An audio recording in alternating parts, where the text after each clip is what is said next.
আমি এখন প্যারিস রোডে দাঁড়িয়ে আছি।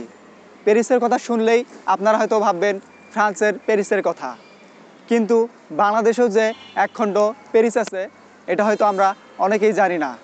তাহলে চলুন আজকে জেনে আসা যাক বাংলাদেশের রাজশাহী বিশ্ববিদ্যালয়ের একখণ্ড প্যারিসের গল্প।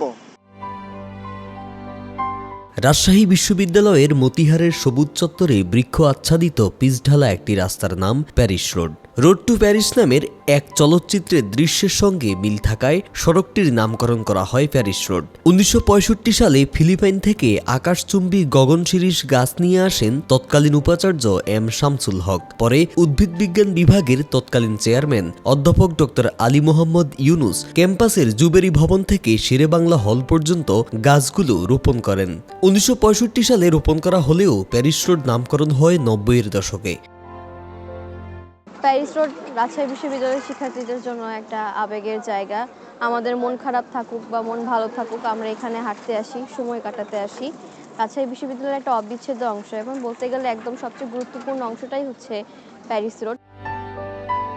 1965 সালে রোপণ করা হলেও প্যারিস রোড নামকরণ হয় 90-এর দশকে। প্যারিস রোড বিশ্ববিদ্যালয় ক্যাম্পাসের ব্যস্ততম এক সড়ক। প্রতিদিন বিভিন্ন কাজে শিক্ষক শিক্ষার্থীদের এই রাস্তা ব্যবহার করতে হয়। ছুটির দিনে এই রোডের সৌন্দর্য দেখতে ভিড় করেন দর্শনার্থীরা। রাবির এই প্যারিস রোডে আবেগ, অনুভূতি, ভালোবাসা, ভালো লাগা, প্রেম, বিচ্ছেদ, আন্দোলন, প্রতিবাদ সবকিছুই দেখা যায়।